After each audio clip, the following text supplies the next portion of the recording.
I sat at the edge of our gray leather sofa, the soft hum of the lamp beside me a low counterpoint to the churn in my gut. Sierra's favorite jazz playlist floated from the speakers in the corner, a melody we discovered together on a rainy Saturday 2 years ago. The apartment felt impossibly still, as though the walls themselves were holding their breath. On the coffee table, my laptop glowed with our joint account dashboard, the lifeline we'd built together, pixel by painstaking pixel. 3 years of marriage distilled into rows of numbers and line items. I clicked the Transactions tab again, my finger hesitating before I scrolled. I had that sinking feeling, the one that comes when you realize you've been reading the same page for too long, hoping something would change. But nothing was different. If anything, the discrepancy was more glaring than before. We'd always been meticulous with our money. We opened the joint account the day after our wedding, a symbolic gesture that we were, in theory, partners in everything. Travel, emergencies, groceries, date nights, even that ridiculous avocado toaster we'd impulse bought at a home show and never used. Everything funneled through that single account. I leaned closer to the screen, squinting at the figures that looked so familiar, so safe, only now warped by a series of outflows I didn't recognize. The hotel deposit for our anniversary trip, over $1,800, bore Sierra's card number, not our joint one. A lump formed in my throat as I scrolled down. The flights, another $1,200, same story. Dinner reservations at that cliffside restaurant we'd both dreamed of, charged to her personal card. The totals stacked up like betrayal. My heart pounded in time with the cursor as I moved from one expense to the next. $3,000 here, $2,000 there. Each line was an ember in a fire that threatened to devour every trust we'd kindled. I closed my eyes for a moment and remembered how we'd planned this trip together. Months of whispers over coffee, late-night mapping sessions, excited banter about sunsets and tasting menus. We'd earmarked $18,000 just for our 10th anniversary celebration, and somehow $18,000 had turned into $341. I exhaled, my breath shaking the fabric of my shirt. I trusted her with half my life, and now I wasn't sure I could remember where the fault lines began.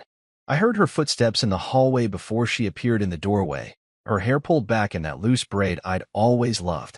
She looked up from her phone, her expression polite but cautious, like she was stepping into a room where every object might be waiting to accuse her. I closed the laptop without looking, letting the screen fade to black. She nodded, a small gesture that somehow stung. "Everything all right?" she asked, voice light as air. I gestured to the sofa beside me. "I want to talk about our anniversary trip." The words felt antiseptic, clinical, but they carried the weight of everything I'd just seen. She settled beside me, her posture perfect, legs crossed at the knee. I noticed the glow of her highlighter on her cheekbones, the tip of her red nail tapping against her phone case. "What about it?" she said, eyes flicking between me and nothing. I took a breath, straightening my spine as though preparing for an exam. I was going over the charges for the trip. I paused to gauge her reaction. Her lips compressed into a thin line. "Our joint account should have covered everything. But your personal card has been charged for the hotel, the flights, the dinners. I don't see any withdrawals from our shared account." Her shoulders rose in a slow shrug, an effortless evasion. "It's easier to track that way," she said, tone even, as if we were discussing an extra avocado purchase rather than the collapse of our shared dreams. My chest tightened. "Easier? Why?" I asked, keeping my voice steady despite the tremor I felt inside. Her eyes narrowed slightly, as though she detected a fault in my reasoning. "Because," she said, lifting her chin until the overhead light caught the gold chain at her throat, "I like to manage things myself." She paused, her gaze unflinching. "You're too emotional to handle the details." A flush of anger rose in me, but I fought it down. I remembered the day I'd proposed on that windswept pier, the way her eyes had lit up as she said yes. I remembered our laughter as we debated which resort offered the fluffiest towels, our shared excitement over booking the room that overlooked the sea. Now all of that felt like sand slipping through my fingers. I swallowed hard and tried again. "But it's our money," I said gently, hoping to reach the part of her that cared. "We built this together." She folded her arms, her expression cold, as though I'd spoken aloud a secret she wished to deny. Then she said it. "You're replaceable, Gavin. Never forget that." The words landed between us like a gauntlet. I felt a hollow ache in my chest, as though someone had punched out my heart and left the walls echoing. My mind screamed at me to argue, to tell her how wrong she was, how much I'd sacrificed to support her dreams, from covering her rent when her side hustle floundered to paying for her car lease. even footing the bill for those extra vitamins she insisted on. But I didn't raise my voice. I could feel the tremor beneath my calm facade, but I forced myself to breathe through it. I nodded once, my gaze steady. "Good reminder," I said softly, letting the words hang in the air. I closed my eyes, picturing the 3 years we'd invested in each other, as though I were watching a home movie of hopes and promises dissolving into bitterness. I kept my tone even, measured, the only shield I had left against the hurt. Sierra stood, smoothing the front of her blouse, her expression unreadable. She walked past me without a backward glance, her heels clicking across the hardwood floor. The song shifted to a melancholy saxophone solo, and I stayed where I was, rooted to the spot. I watched her silhouette retreat down the hallway, the lights catching her profile one last time before she disappeared. My hand lingered on the closed laptop, its dark screen reflecting my red ribbon mug from this morning, still half full of cold coffee. The apartment seemed larger now, emptier, as though her absence had swallowed the warmth. I exhaled slowly and pressed my palm against the wood of the coffee table, feeling its cool, unyielding surface beneath my fingers. In that moment, I realized that loyalty was supposed to be reciprocal, that marriage was meant to be a partnership, not a ledger where one side always profits and the other pays the price. I didn't shout. I didn't beg. I simply sat there, the music playing on, and let the silence close in around me. My throat was tight, but my resolve felt strangely clear. If loyalty was a two-way street, then I knew exactly where I stood. I lay awake long after the bedroom grew dark, the oscillating glow of my laptop screen casting jittery shadows against the curtains. My mind churned with the numbers I'd seen earlier, each withdrawal a fresh wound. I reopened our joint account dashboard and scrolled through the transactions again, willing the rows of digits to rearrange themselves back to sanity. But the truth glared at me. From 18,000 saved, only 341 remained. I rubbed my temples, willing the throbbing ache to ease, then clicked the tags filter on Sierra's social media. It was a simple step. She'd hidden her story highlights from me weeks ago, but tagged posts still surfaced. The first image that popped up showed her and Camille grinning beside a marble fountain at the spa we could never have afforded on our joint budget. The next was a series of snapshots from the Grove, the luxury Aspen chalet we'd vowed to visit together one day, avalanche snowy roof lines, designer shopping bags, champagne toasts. Her captions had been coded to suggest client event and business trip, but the outfits, skin-bearing ski jackets, rhinestone-studded leggings, spoke of indulgence, not work. A cold knot of betrayal tightened in my chest. I replayed her words from last night, "You overthink. You're too emotional," and wondered if they had ever come from affection or if they were shields she'd forged to mask deceit.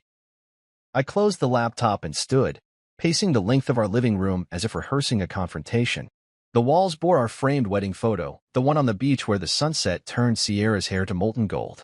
I reached out and touched the glass, as though I could feel the warmth of happier days through it. But the reflection that stared back at me was tired and wary, a man who had learned too late that trust could evaporate in the middle of the night. Morning found me at my desk in the home office, emails unopened, coffee gone cold. Sierra breezed in, humming an upbeat tune as she checked her phone. I looked up, keeping my voice steady as I asked, "Do you have time to talk about our finances?" She arched an eyebrow and continued scrolling, as though I were seeking permission to interrupt a nail appointment. I felt a flare of irritation, but I swallowed it and held up my tablet, open to the account summary. "Our savings for the trip, it's almost gone." Her lips curved into a half-smile that didn't reach her eyes. "I told you," she said, pulling a strand of hair behind her ear. "It's easier this way. Less to worry about." I tapped the tablet, shifting to the transaction list. "Easier? Less to worry about. Sierra, look at this." I scrolled through. $5,000 at the spa, $3,200 for flights, $2,500 at Aspen Boutiques. "Explain." She shrugged, casual as if she were deciding between two latte flavors. "It's all business," she said, voice cool. "The branding retreat, the influencer workshop." I felt the sick twist in my gut as I named each charge. "This is for girls' weekends. For shopping sprees." Her expression hardened. She lifted her chin until the sunlight caught the edge of her jaw. "You have no grasp on what I do." Her tone cut through me like ice. "I handle the details so you don't have to get bogged down in logistics." I closed my eyes, picturing our first date when we'd shared a greasy plate of fries at that hole-in-the-wall diner in our old neighborhood. We'd laughed until we cried, marveling at how comfortable we felt. Now I felt like an outsider in my own life. Those details were supposed to be ours, I said, opening my eyes to meet hers. We planned this trip together. We saved together. Her nostrils flared in that moment I recognized as pre-escape. She turned on her heel and strode out of the room, shoulders rigid, heels clicking down the hallway. The door slammed, rattling the windows. I stood there for a long moment, the clatter of my own heartbeat loud in the sudden silence. I spent the rest of the afternoon gathering evidence. I printed screenshots of her tagged photos, cataloging dates and locations. I took notes on the amounts and the descriptions, client event, sponsorship, and highlighted the gaping discrepancy between her narrative and reality. When she returned home later that evening, I was waiting in the living room, files neatly stacked on the coffee table. Her eyes widened, surprise flickering before she masked it with disdain. I laid out the printed photos first. Spa day with Camille, I said, tapping the glossy image. What client brand requires candy massage oils and a $1,200 treatment? She bristled, crossing her arms. It was a networking mixer, she replied, voice defensive. I held up the next, Aspen Chalet.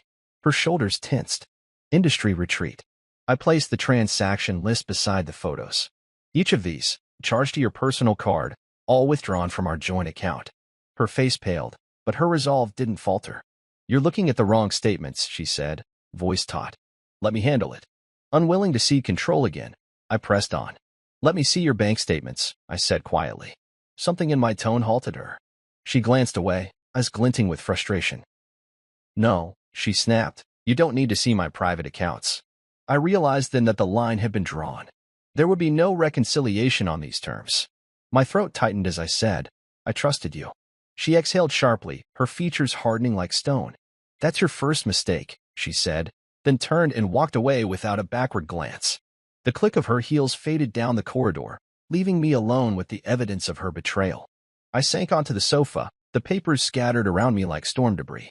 My phone buzzed with a message from our travel coordinator, reminding me of the refundable deposit deadline. I stared at it blankly, the words non-refundable blazing like a warning. My heart thudded against my ribs as I stared at the stack of documents, wondering how many more secrets waited to unravel. Night came, and I didn't sleep. Instead, I lay in the dark, reviewing every memory of our 3 years together. Silent dinners, stolen kisses, moments of quiet triumph. I realized, with a mix of sorrow and clarity, that some trails are meant to be uncovered, no matter how painful the reveal.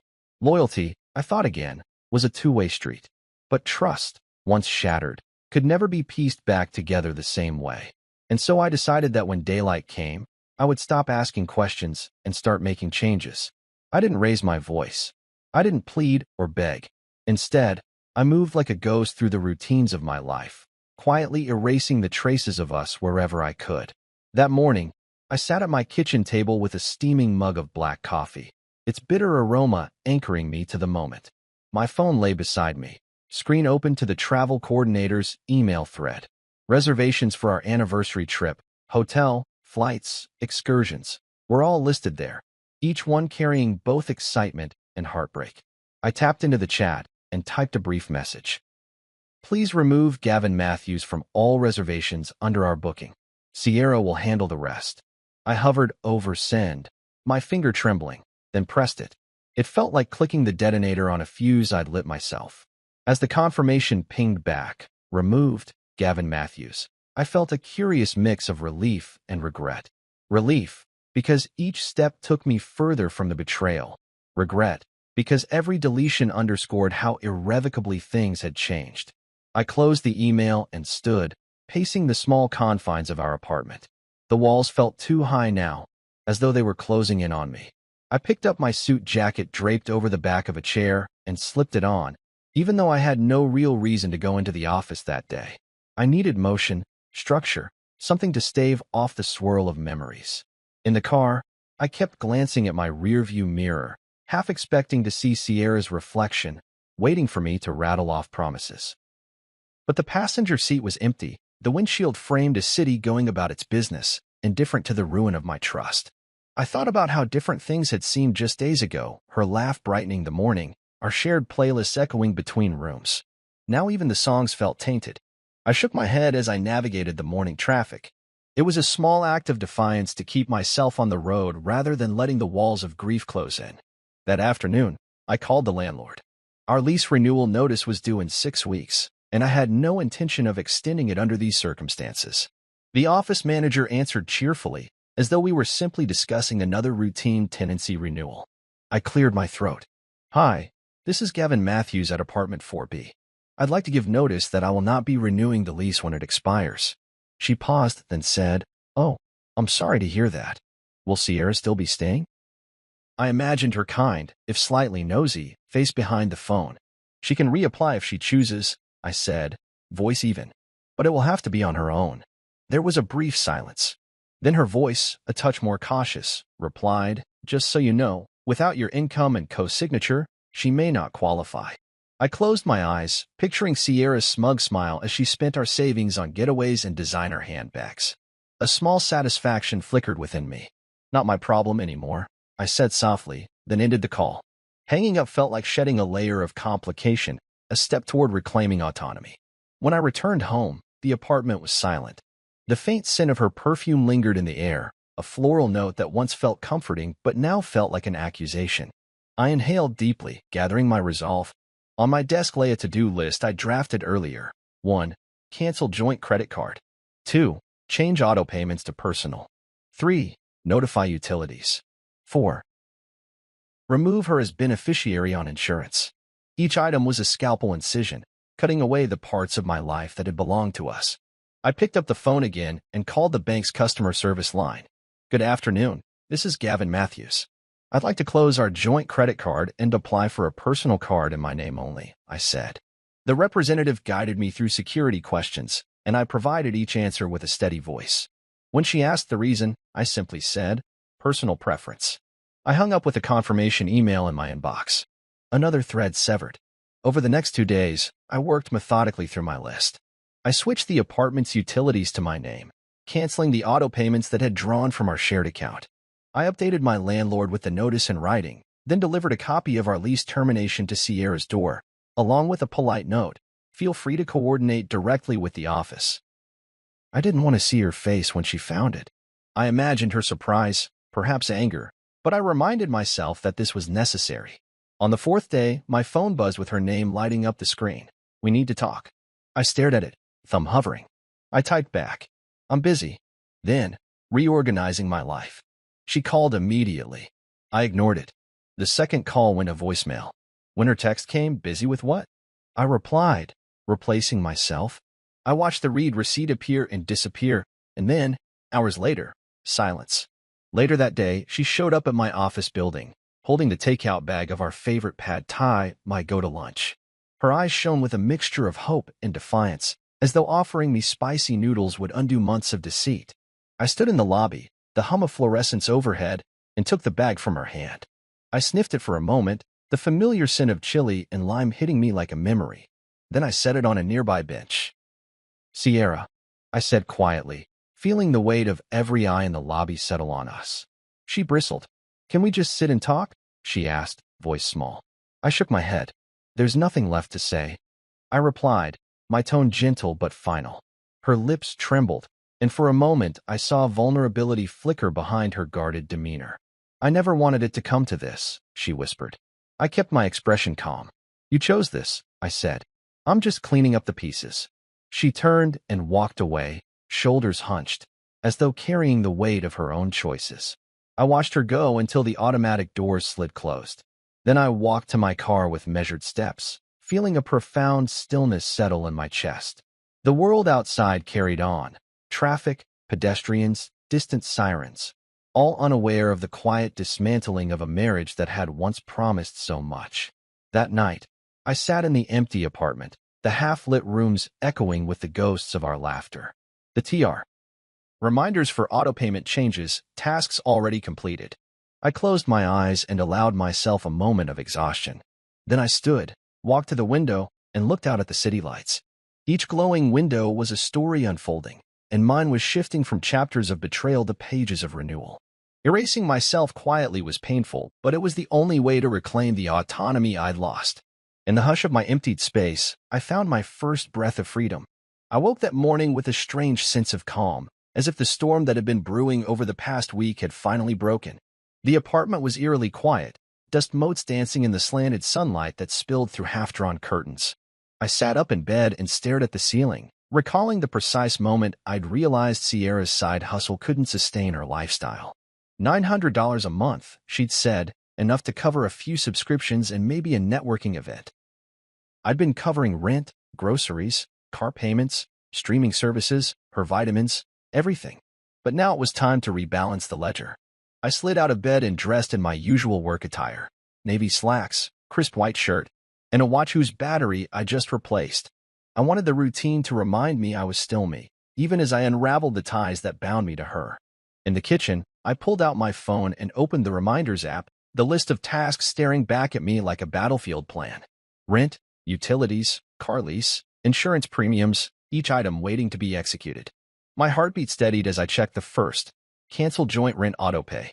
Soon, the rent would come from my account only, forcing her to shoulder her share if she stayed. By mid-morning, I had sent emails and made calls, each step methodical and unadorned. The property manager replied promptly. Rent payment source changed to Gavin Matthews, effective immediately. The utility companies confirmed the switch.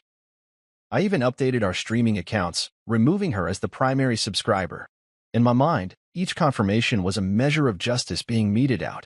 It wasn't vindictive, it was necessary. I had to protect myself from the depletion of resources that had left me feeling hollow and betrayed. At lunchtime, I sat at my desk with a plain turkey sandwich, focusing on work emails to steady my nerves. My phone buzzed with a message from Sierra. "We need to talk." I stared at the screen, felt the old familiar peak of anger. But I resisted the urge to reply, instead typing, "I'm busy." Then I added, replacing myself. The words felt both light and heavy, a confession and a declaration. I hit send and returned to my spreadsheet, waiting for the fallout. By mid-afternoon, the office phone rang. It was Sierra, calling from the apartment line. I let it ring out. The voicemail she left was clipped and urgent. "Gavin, please, just hear me out. Call me." I listened to it once, then deleted it. My pulse quickened not with guilt, but with relief that I no longer had to absorb her pleas. I had done the hard work of detaching, and there was no going back. When the workday ended, I drove to a small cafe we used to frequent on Beachside Avenue. The barista greeted me by name, offering a coffee on the house. I accepted the black Americano and sat outside, the early spring breeze carrying the scent of salt and jasmine. I opened my laptop to review the next items on my list: car payments and insurance. Sierra depended on me for her lease, so I called the leasing office. "I'd like to remove Sierra Matthews as an authorized party," I said, and they noted it for the next billing cycle. It struck me then how many aspects of my life I'd allowed her to share unchecked, all in the name of partnership. Back in the apartment later that evening, I found a terse note stuck to the fridge. "You'll regret this." My stomach tightened, but I recognized that familiar adrenaline rush as the last gasp of control from someone unwilling to cede power. I ignored it and went about dinner: grilled chicken, sautéed vegetables, a simple meal that tasted like victory. Over the chopping board, I recalled her storming out the night she discovered my account investigation. Her parting words, "You'll regret questioning me," had pricked at my confidence. Now, I felt only affirmation that I'd done the right thing. As I washed the dishes, my phone buzzed with another text: "Please call me." I paused, soap-slick hands hovering over the sink. I chose not to call. Instead, I sent a single message: "Goodbye." It felt final, yet oddly gentle, as though I were severing ties but not wounding unnecessarily. I pressed send and rinsed my hands, imagining her reading those 7 letters as a door quietly clicking shut. That night, I lay in bed alone for the first time in 3 years. The emptiness around me was unfamiliar but not unwelcome. I closed my eyes and pictured a future unburdened by hidden debts and broken promises. My phone lay on the bedside table, silent. I reached over, turned off the lamp, and slipped beneath the sheets. The darkness felt comforting, like a fresh page waiting for a new story. I drifted off with a steady heart, knowing that my exit strategy had been activated, and that I was finally free to chart my own course. The ringtone jolted me awake early Saturday morning, its trill slicing through the silence of my empty apartment. I blinked twice, disoriented by the harsh light filtering through the blinds, then realized it was Margot calling. I let it ring, heart still racing from another night of restless dreams, dreams of counting down our dwindled savings, of Sierra's smug smile as she spent our future on luxuries I couldn't afford. After the 5th ring, I answered. Her voice was tight, anxious. Gav, what the hell is going on? I sat up, the sheets falling away from my legs as I swung them over the side of the bed. Margot, I said, voice hoarse. I scrubbed my hand through my hair, the familiarity of the morning ritual doing little to calm my nerves. What do you mean? She inhaled sharply. Sierra's panicking. She told me you emptied our joint account. I pressed my lips together. The accusation felt like one more betrayal. I didn't empty it, I replied evenly. She did. I just found out. Margot was silent for a moment, long enough for me to hear her quick, shallow breaths. Then she blurted, she said you gave her gifts. A bitter chuckle escaped me. Gifts she bought herself with my money. I sat forward, elbows on my knees, eyes fixed on the fraying hem of my pajama pants. She tried to convince you this was some romantic surprise? Margot's voice cracked. I didn't believe it. But she sounded so convincing. I inhaled, imagining the scene. Sierra spinning a story of flowers and weekend getaways, spinning the truth into something unrecognizable, all so she could spend. My jaw clenched. She's good at twisting narratives. She says she can't pay rent. Margot continued, her tone urgent now. She's asking me to help her out. My chest tightened. I replayed the scene when I'd switched the lease to my name alone. I hadn't wanted her to default, but she'd left me no choice. I didn't cut her off, I said, keeping my voice calm. I just stopped covering her expenses. I pictured Margot's face, the sympathy and confusion warring in her eyes. Gav, she hasn't had a real job in 2 years, she whispered, almost to herself. I closed my eyes, the weight of her words sinking in. For 2 years I'd covered the gap, her car lease, her gym membership, the vitamins she insisted on, a buffer against her unpredictable income. She called it support. I called it enabling. I know, I said softly. I thought of the nights I'd lain awake, calculator in hand, wondering when the balance would tip. It's time she took responsibility. Margot sighed, a sound laced with worry. She's scared, Gav. She's always depended on you. There it was again. Her dependence as though it were an unbreakable bond. Dependence. The word echoed in my mind as I stood and walked to the window overlooking the street. I watched delivery trucks trundle by, pedestrians rushing toward unknown destinations, the world indifferent to our private collapse. Tell her, I said finally, turning back to the phone, if she can't pay rent, she can move back in with you. I felt a twinge of guilt at the suggestion. Margot and I had grown up together, and I hated asking her to shoulder this burden. But Sierra had made her choices. I should not be the one to bail her out. She's going to hate me, Margot said. There was a crack in her voice that made my chest tighten again. I stepped closer to the window, catching my reflection in the glass. Tired eyes, rumpled shirt, a man hardened by betrayal. She's already at hate, I said. She chose spending our savings over our marriage. She told me I was replaceable. I paused, letting the words hang in the quiet room. Now she's realizing that loyalty is a two-way street. Margot was silent. When she spoke again, her voice was softer but resolute. Okay, I'll tell her. I nodded, as though she were standing beside me. Thank you, I said, though I didn't need her help. Part of me was relieved to hand off the aftermath, to destroy the last threads of our shared responsibilities. The other part felt hollow, as if every step away from Sierra was a footfall on my own shattered heart. We hung up, and the apartment returned to its quiet emptiness. I sank onto the sofa, the cushions still imprinting my shape as though waiting for her to return. I thought of the bills I'd paid, rent, utilities, groceries. All of them covered by my effort, my sacrifice. I pictured Sierra's closet, once brimming with designer labels purchased with our joint funds, now perhaps reduced to the essentials she could afford. The image filled me with a sorrow I couldn't quell. I opened my laptop and drafted a new list, tasked for the coming week, finalized the lease termination, update insurance beneficiaries, set up independent retirement accounts. Each item was a step toward separation, toward rebuilding what remained of my life. I paused over the first line, discuss rent assistance with Margot. I added a note beneath it, be empathetic but firm. If Sierra had a conscience, it would prick her now. Maybe she'd realize that her cousin's help came at a price, when I was no longer willing to pay. I closed the laptop and stood, stretching muscles stiff from weeks of tension. I walked to the window again, breathing deeply. The city lights were beginning to flicker on, one by one, as dusk settled in. In that moment, I felt a resolve settle in me, solid and unyielding. Sierra had tested the limits of my patience, and I had met her, not with rage, but with quiet, determined action. Loyalty might be a two-way street, but I'd already crossed to the side where respect and honesty still mattered. And if the road ahead was lonely, I was finally prepared to walk it alone. The morning after our final conversation, I scrolled through social media half asleep, nursing a cup of black coffee in my hand.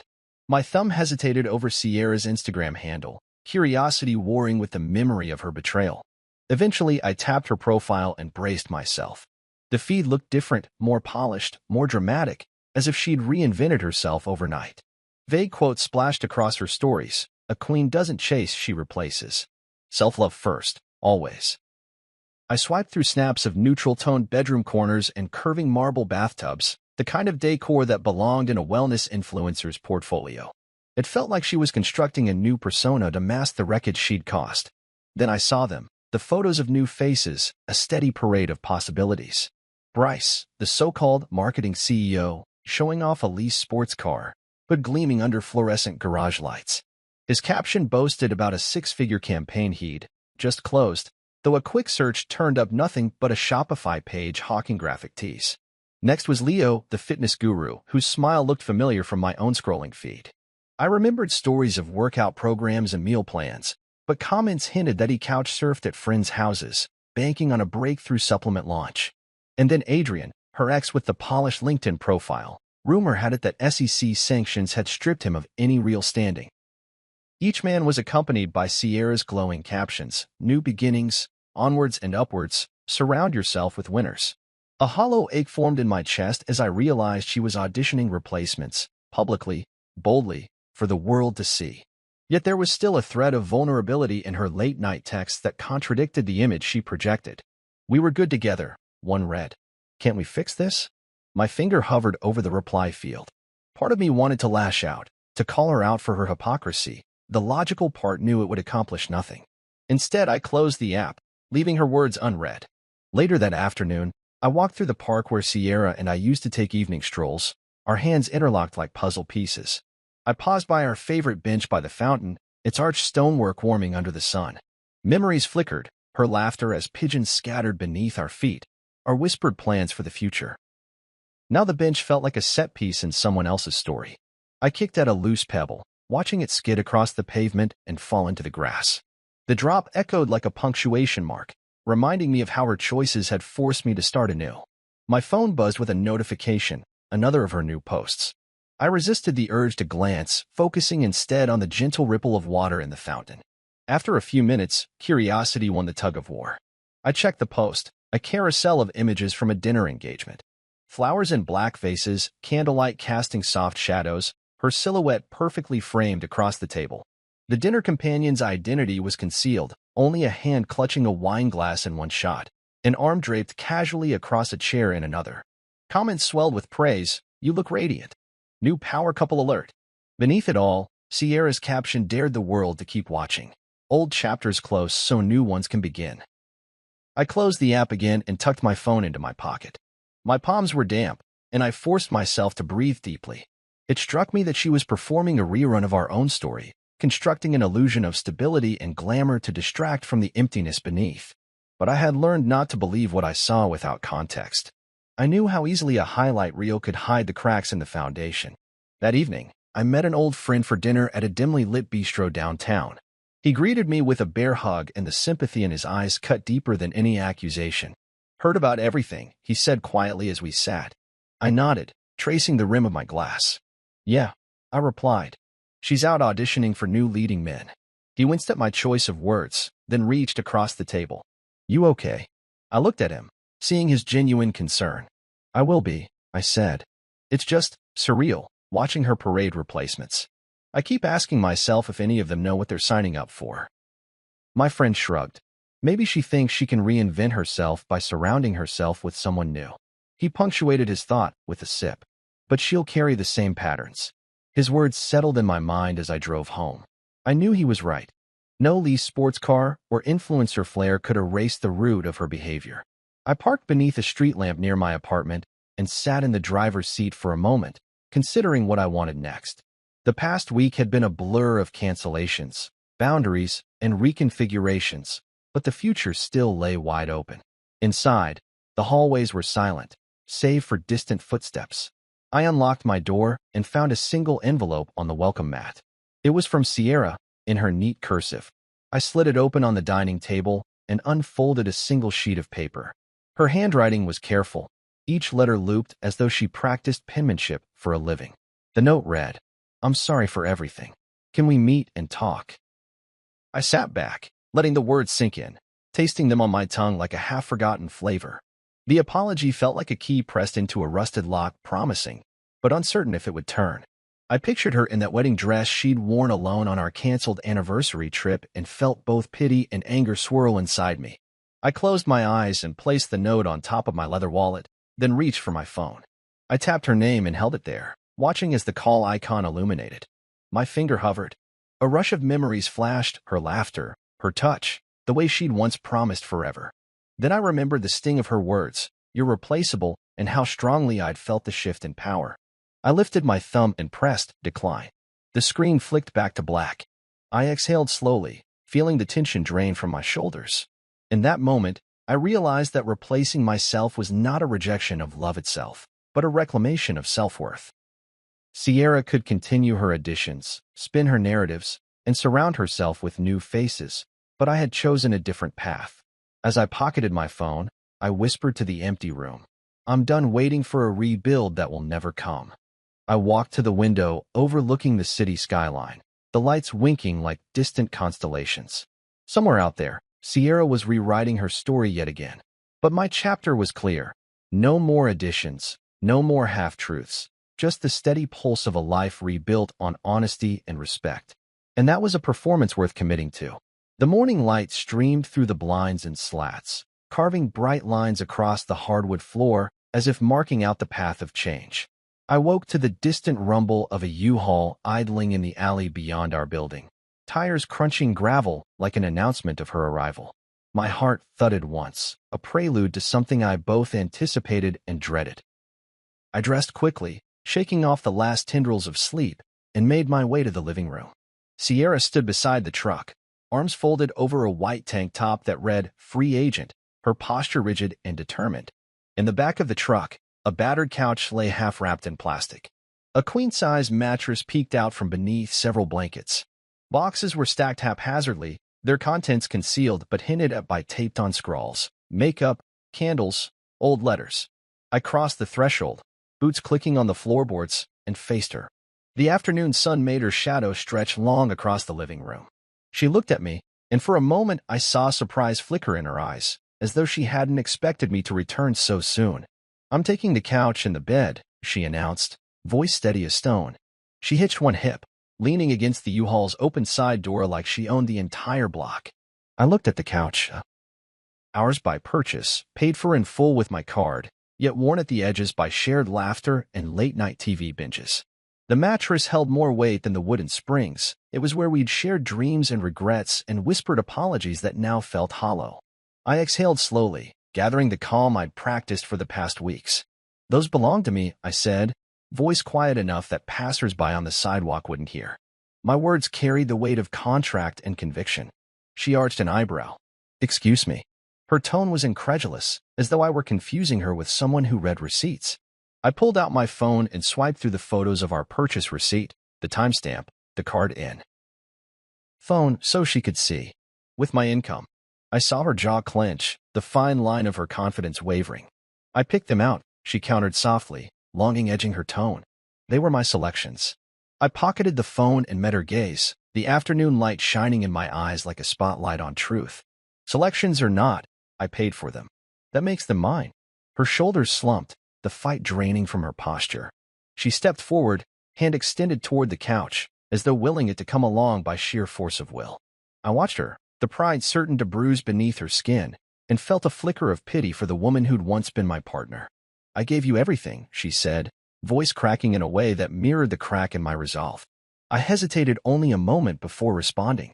"And I gave you everything I had. But when trust is broken, you have to draw lines." I gestured toward the boxes in the truck. "What's inside those?" She tilted her head, eyes flickering between defiance and shame. "Makeup and photos and memories." The last word was whispered, fragile as glass. "Memories," I echoed, stepping closer until I stood beside her at the open truck bed. Rolling my sleeves up, I lifted one of the boxes labeled makeup and set it on the floor. The plastic lid fell away, revealing rows of eyeshadow palettes, lipsticks, foundation bottles, expensive tools of transformation, none of which she could now pay for on her own. I moved to the next box marked Memories, lifting the flaps to reveal framed photographs and mismatched trinkets, ticket stubs, hotel keycards, concert bracelets. I held a photo of us on our wedding day, beaming beneath a floral arch, and felt the sharp sting of remembrance. She shifted uncomfortably, arms hugging herself as though to hold herself together.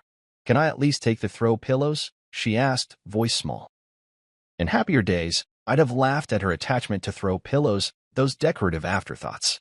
Now I felt only the weight of broken promises as I shook my head. "They're mine too." Sierra closed her eyes, as if committing the scene to memory, then turned away and climbed down from the truck bed.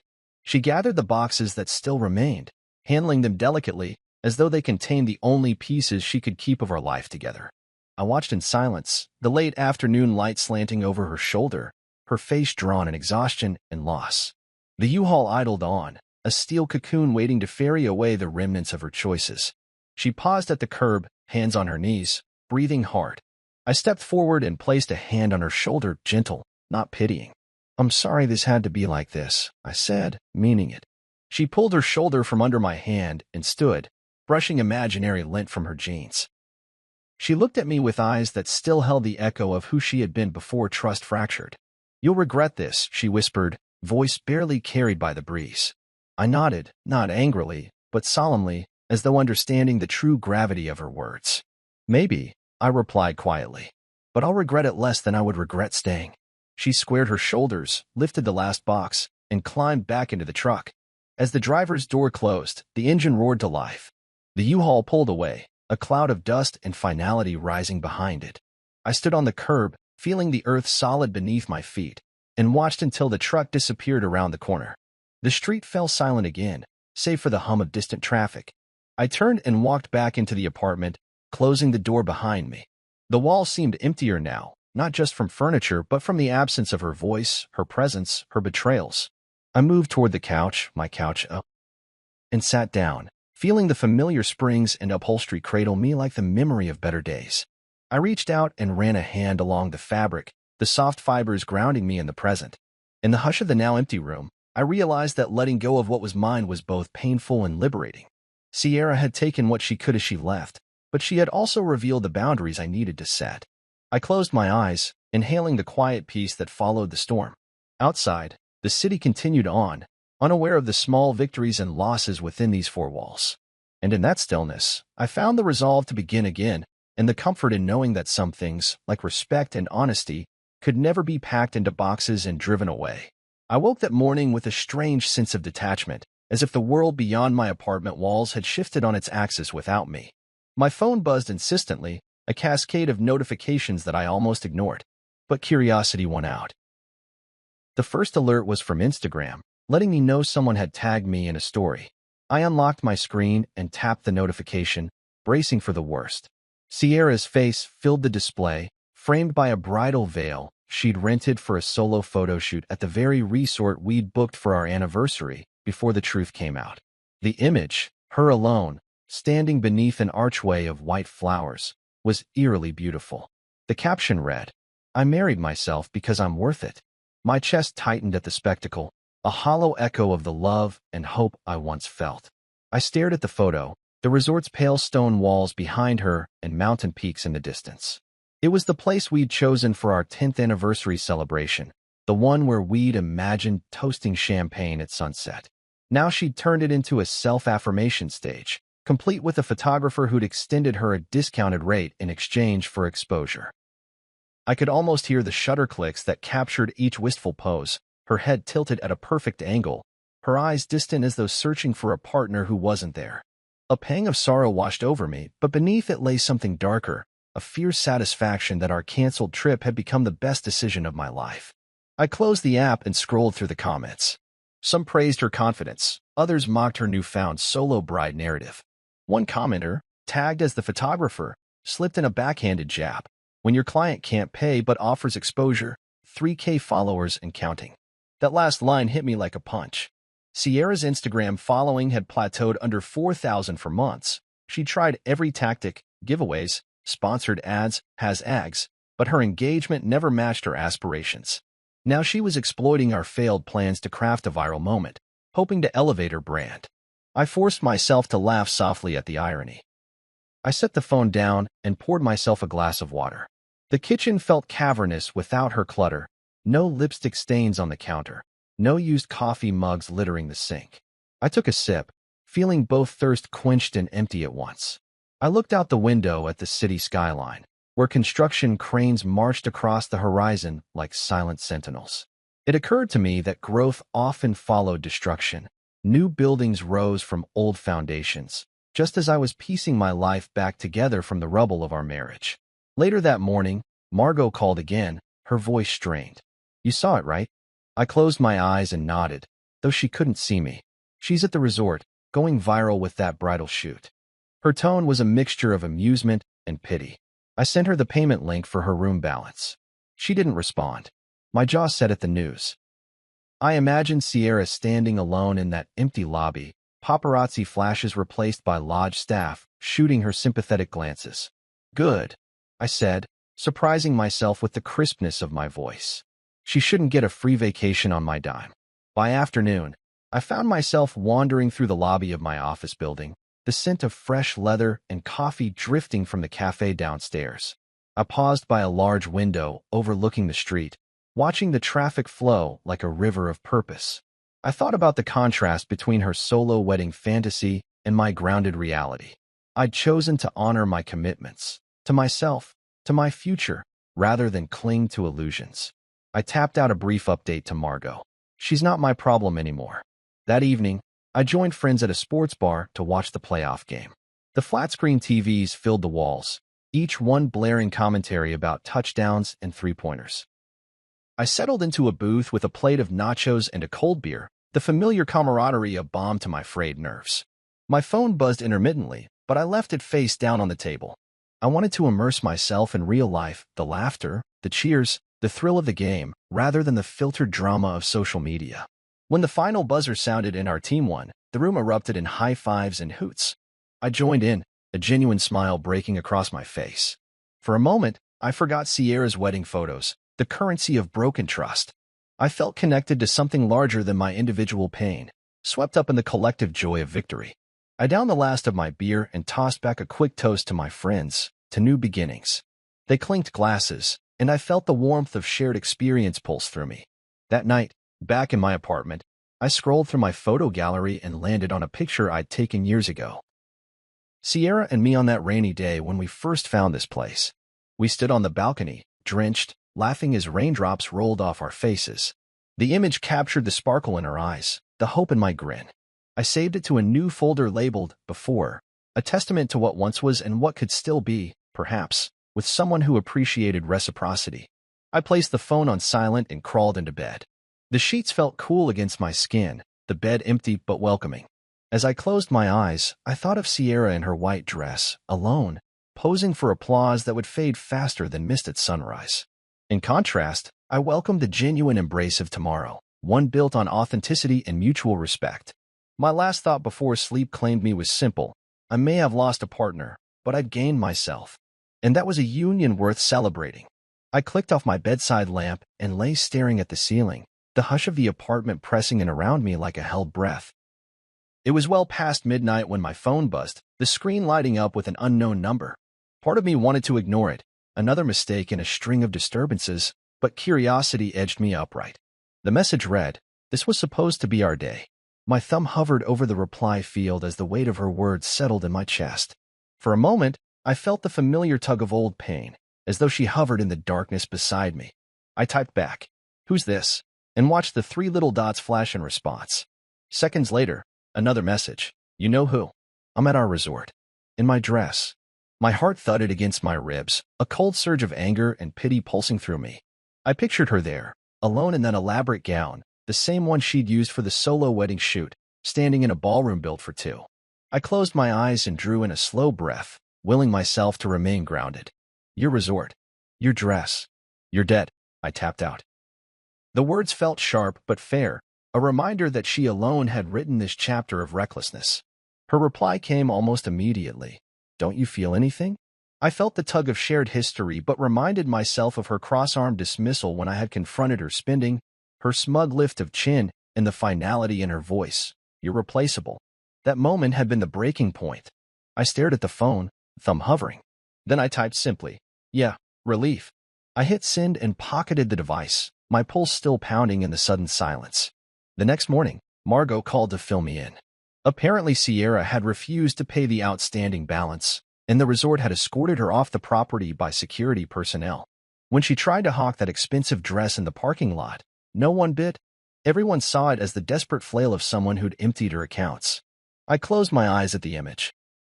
Her, in white, flanked by glittering SUVs, handing out business cards with her Instagram handle scrawled in glitter pen. I felt neither triumph nor schadenfreude, only a calm confirmation that her attempts to rewrite our story ended the way all half-truths do, exposed and abandoned. By afternoon, I found myself at a quiet cafe near my apartment, the late morning light filtering through stained glass windows. I sipped an Americano as I reviewed my own messages, confirmations of closed accounts, lease termination notices, even the bank's email acknowledging my request to remove her as beneficiary on my life insurance. Each email felt like a bookmark closing on a chapter one once thought would last my lifetime. My phone chimed again, a calendar reminder of our canceled anniversary trip, auto-generated and long overdue for deletion. I cleared it with a tap, watching the reminder vanish into digital ether. That evening, I joined friends for a casual cookout in the park. Laughter rose around me as we grilled burgers and tossed frisbees under the fading amber sky. I leaned back against a picnic table, the scent of charcoal and summer air in my lungs, and realized how light I felt. No more hidden debts, no more crossed arms or clipped apologies. I raised my burger in a quiet toast, to friends, to freedom, and to the understanding that being replaceable under someone else's definition was its own liberation when you replace yourself with peace. Later, back in the quiet of my apartment, I scrolled through my notes app and pinned one final entry under Life After Sierra, no more last messages, no more borrowed dreams. Just forward momentum. I saved it, shut down the screen, and laid the phone face down beside me. As I slid under the covers, I felt a calmness I hadn't known in years, a steady certainty that the chapter had closed and the next one was mine to write, without need for replies, regrets, or reminders from numbers I no longer recognized. 6 months had passed since Sierra's final departure, and the edges of our shared history had begun to blur into the background of my life. Morning light filtered through my new curtains plain, unadorned, mine, instead of the delicate sheer she favored. I sat at my kitchen island, sipping black coffee and reading the Sunday paper, the crossword puzzle open beside me as if daring me to fill in each blank with clarity and purpose. The silence in the apartment was no longer a cavernous void but a quiet companion, steady and reassuring. I reached into my pocket and felt my phone vibrate. A text preview lit up the lock screen. Margot. My chest tightened for a second, but then I unlocked it to see a single line. She's at the cafe across the street. I paused, spoon hovering over the sugar bowl. Sierra's name on my screen felt like a ghost calling from a distance. I set the spoon down gently and slipped my feet into slippers. Instead of replying, I tucked the phone into my pocket and walked out the door, tossing my keys on the coffee table as I always did. I locked the apartment behind me and crossed the street, the morning air crisp with the promise of a new chapter. The cafe was busy for a weekday morning, students sipping lattes over textbooks, office workers tapping at keyboards in pastel-colored mugs, friends chatting over croissants. I spotted her instantly. Sierra sat at a corner table, wearing a tailored blazer and jeans, her hair pulled back in a sleek ponytail that framed a face both familiar and distant. She was leaning forward, animatedly talking to a man whose expression flickered between amusement and skepticism. He wore a collared shirt with rolled sleeves, a modest watch on his wrist, hardly the flashy type she used to parade. His notebook lay open on the table, a pen poised as if taking notes. I hesitated at the door, watching them laugh over something he'd said. Sierra's hand reached across the table, brushing his knuckles in a gesture that once would have warmed my heart. But now it felt performative, an overture in a new play where she cast herself in the lead. She glanced up, her eyes widening for a split second when she saw me. The color flushed in her cheeks, and the laughter in her voice faltered. I unlocked my jaw to speak, but the words didn't come. Instead, I simply walked forward with measured steps, setting my coffee down on an empty table nearby. Her companion stiffened, pulling back as though uncertain whether to rise or remain seated. Sierra bit her lip and stood, smoothing her blazer with a practiced motion. The man offered a polite smile and a nod, rising to leave. He slipped his notebook into his bag and excused himself. I watched him go, the cafe doors swinging closed behind him, leaving us face to face across the scattered tables. "Sierra," I said quietly, voice carrying across the space between us. Her shoulders drooped in relief and apprehension, as though she'd braced herself for confrontation but now found the calm I held to be more unsettling than anger. She took a half-step toward me. "Gavin," she said, tone soft but guarded. I gestured to the empty seat beside me. She nodded, sliding into the chair, her eyes flicking to my unmoved coffee cup. "You look good," she said, as though testing whether comfort still resonated between those words. I nodded, folding my hands on the table. "I'm at peace," I said honestly. "I've rebuilt the life I lost, with boundaries that respect both of us." She swallowed, her eyes glistening in the cafe light. "I wanted to say I'm sorry," she began, voice trembling. "For everything. The money, the lies, the betrayal." I waited, watching as she searched her mind for the rest. She inhaled deeply. "I've been working on myself. That's why I brought him here, Marcus, the brand director I told you about. He's genuinely supportive, and I'm taking this business seriously. No more illusions." Her words drifted through me, mingling with the aroma of ground coffee and warm pastries. I recognized the familiar cadence of her ambition, but now tempered with humility. I considered what it would mean to forgive her, not for her sake, but to free myself from the last tether of resentment. I thought of the life I'd built. Solo travel to destinations I once planned with her, a renovated kitchen where I experimented with new recipes, late-night guitar sessions on the balcony that overlooked the city I'd come to love. I realized forgiveness wasn't about re-entering her world. It was about unshackling my own. I looked back at Sierra, her gaze steady but hopeful. "I appreciate the apology," I said finally, voice calm. "I'm glad you're finding your path." She exhaled, relief washing over her features. I continued, "This chapter between us is closed, but I wish you well." A gentle smile curved her lips, bittersweet yet genuine. She nodded and rose from the table, gathering her belongings. "Thank you," she whispered, softer than the clink of cups around us. I watched her walk away, the bell over the cafe door chiming in farewell. The empty seat beside me felt warm still, infused with the quiet resolution of two people who once intertwined and now diverged. I finished my coffee, savoring each last drop, and rose to leave. Outside, the sidewalk gleamed with possibility in the morning sun. I exhaled a breath I didn't know I'd been holding and stepped forward, ready to write the next page, alone, but free.